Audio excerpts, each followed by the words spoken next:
Hello दोस्तों, आज हम एक बहुत ही प्यारी कहानी सुनने वाले हैं और कहानी है सुनहरी मछली और 3 राजकुमारों की। इससे पहले के वीडियो में हमने देखा कि राजकुमारों का जन्म कैसे हुआ और आगे क्या होता है यह जानते हैं अब। लेकिन कहानी का यह भाग सुनने से पहले आपने अगर पहले भाग को नहीं सुना तो उसे जरूर पहले सुन लीजिएगा, ताकि यह कहानी आपको और भी ज्यादा रोचक और दिलचस्प लगेगी, और उसकी लिंक मैंने डिस्क्रिप्शन बॉक्स में दे दी है। तो चलिए कहानी सुनते हैं। थोड़े दिनों में तीनों ही कुमार सयाने हुए। तब उनमें से एक ने विदेश जाने की चर्चा शुरू की। पहले तो उसके माँ बाप विदेश जाने में राजी न हुए, पर जब उसने ऐसा जिद पकड़ ली कि कई दिन खाना पीना भी नहीं खाया, तो मजबूर होकर माँ बाप ने उसे विदेश जाने की अनुमति दे दी। अपने घोड़े की पीठ पर सवार होकर पीछे अपना कुत्ता लिए कुमार घर से निकल पड़ा। जाते समय उसके पिता ने उसे एक लंबी तलवार दे दी। कई दिन तक लगातार चलते चलते उसे एक नगर दिखाई पड़ा। नगर पहुंचते पहुंचते शाम हो गई और सराय में जाकर उसने मुकाम किया। सराय में थोड़ी ही देर रहने के बाद उसका जी उब गया, क्योंकि वहां जिस किसी को देखिए वही दुखी और उदास था। यह देख उसे बड़ी चिंता हुई और उसने सराय के मालिक से पूछा, भाई क्या बात है, यहाँ तो जिस किसी को देखिए वह मुंह लटकाए हुए है। क्यों नहीं हम मुंह लटकाए साहब, आपकी तरह हम परदेशी तो है नहीं कि अपने राजा के दुख में दुखी न हो। सराय वाले ने जवाब दिया, भाई अब तो हम भी आपके नगर के आश्रित हो गए हैं, इसलिए हमें भी बतलाइए कि यहाँ विषाद की ऐसी घटा किस कारण छाई हुई है। अब तो हमें भी आपके सुख में सुखी और दुख में दुखी होना होगा ना, कुमार ने कहा। तब सराय वाले ने कहा, इस नगर के दक्षिण में जो पर्वत है उस पर 7 मुखों वाला एक अजगर रहता है। उस अजगर के भोजन के लिए प्रत्येक दिन एक प्राणी जरूर भेजना पड़ता है। कल सवेरे किसे भेजा जाएगा इसका निर्णय करने के लिए आज दोपहर में गोटी जो फेंकी गई वह राजा की इकलौती कुमारी के नाम पर पड़ी। अब कल बड़े सवेरे ही बेचारी राजकुमारी को उस अजगर के सामने आहार के लिए भेजा जाएगा। इसी कारण आज नगर भर में शोक छाया हुआ है। यह बात सुनकर कुमार भी बहुत दुखी हुआ और जो कुछ रूखा सूखा भोजन सराय में मिल लिया उसे खाकर चुपचाप एक जगह पर पड़ गया। कुमार को रात भर नींद न आई। फिर जब रात कुछ बाकी थी वह घोड़े पर सवार हो गया और साथ में अपना भयंकर कुत्ता लेकर पहाड़ की तरफ रवाना हुआ। वहां पहुंचा ही नहीं था कि सवेरा हो गया। इतने में एक घोड़ा गाड़ी उधर आई। कोचवान ने वह गाड़ी और उसमें बैठी सवारी को वहीं छोड़ दिया, पर गाड़ी के घोड़ों को मुर्राकर कहीं और ले गया। यह देख कुमार गाड़ी के समीप पहुंचा। उसमें एक अत्यंत रूपवती बाला को उदास बैठी देख वह भी बहुत दुखी हुआ। घोड़ा गाड़ी का दरवाजा खोलने की कुंजी अंदर ही लगी थी।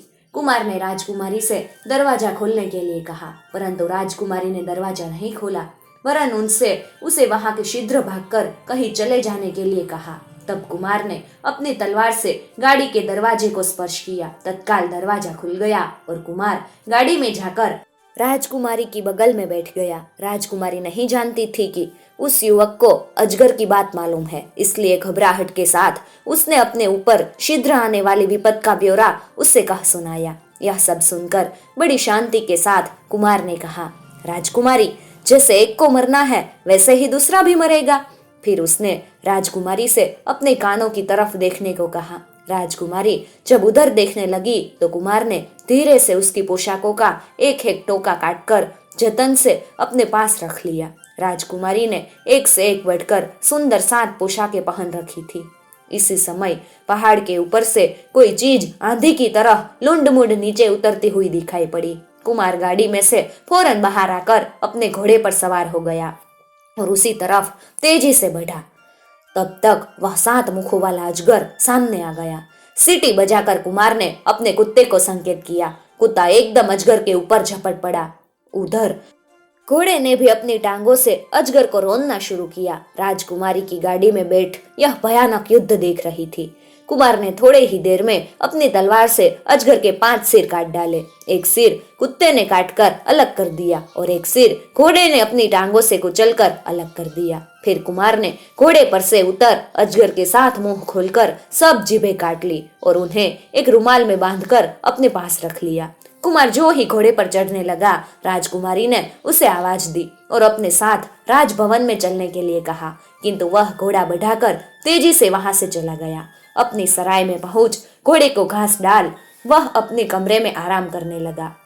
उधर गाड़ीवान राजकुमारी को समाप्त संभव कर गाड़ी वापस ले जाने के लिए अपने घोड़े लेकर आया तो अजगर को मरा देख भारी अचरज में पड़ गया। फिर मारे खुशी के कांपते हाथों से रास पकड़े बड़ी तेजी से गाड़ी भगाता हुआ वह राजकुमारी को लेकर राजा के महल में जा पहुंचा।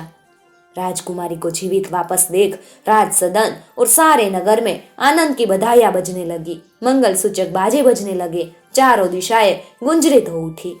राजा ने सारे शहर में डांडी पिटवा दी कि जिसने अजगर को मारकर राजकुमारी का उद्धार किया है वह महल में आए और राजकुमारी के साथ विवाहित होने का गौरव और आनंद प्राप्त करे।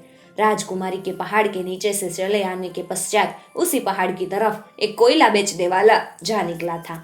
उसने अजगर को मरा देख उसके सातों कटे सिर उठाकर अपने पास रख लिए थे।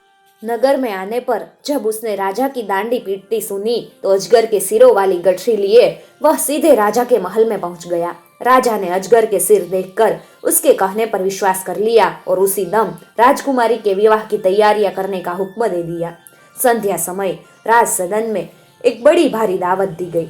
चारों तरफ आतिशबाजी छूट रही थी, नाच गान की कई टोलियां जगह जगह जुटी गई थी। भोजन के लिए कई सौ मेहमान जुटे हुए थे। उसी भीड़ भाड़ में एक जगह कुमार भी खड़ा था। अचानक राजकुमारी की निगाह कुमार पर आ पड़ी। फिर तो वह आपे से बाहर होकर कुमार की तरफ अपनी उंगली उठाकर अपने पिता से बोली, महाराज महाराज, अजगर से मेरी जान बचाने वाला आदमी वहां खड़ा है। ऐसे अवसर पर राजकुमारी का यह उद्गार राजा को बहुत नागवार लगा। उसने राजकुमारी के कहने पर विश्वास नहीं किया और क्रुद्ध होकर उसे चुप रहने के लिए कहा। परंतु जब राजकुमारी ने बहुत हठ की तो राजा ने उस आदमी को अपने निकट आने का इशारा किया और उसके पास आने पर पूछा कि क्या बात है। कुमार ने महाराज से प्रार्थना की कि नगर के 7 सबसे बड़े दर्जियों और 7 होशियार कसाईयों को बुलाया जाए तो सारा भेद खुल जाएगा।